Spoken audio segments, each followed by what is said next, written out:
present over here. My name is UNKO, and first of all, Happy Republic Day to all.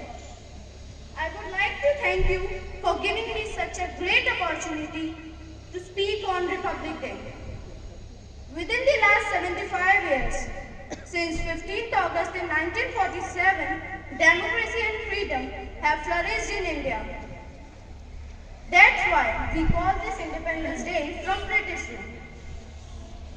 However, since 1950 on 26 January, we celebrate Republic Day. The Constitution of India came into force on 26 January 1950.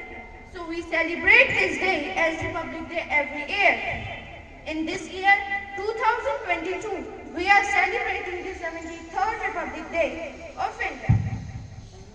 Today on the 73rd Republic Day of India, I will not talk about the great leaders and freedom fighters of our country because they have already completed their part so bravely that we the citizens have each and every right to take decisions and to portray ourselves to the world.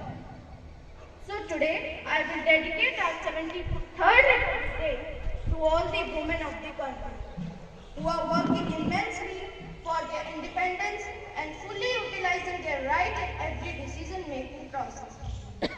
So when I talk about women in every field, I want to give a live example starting from my own school, Ebenezer Hr.Sec.School. There is 90% of the women staff and they are doing their work so uniquely, high value and passionately.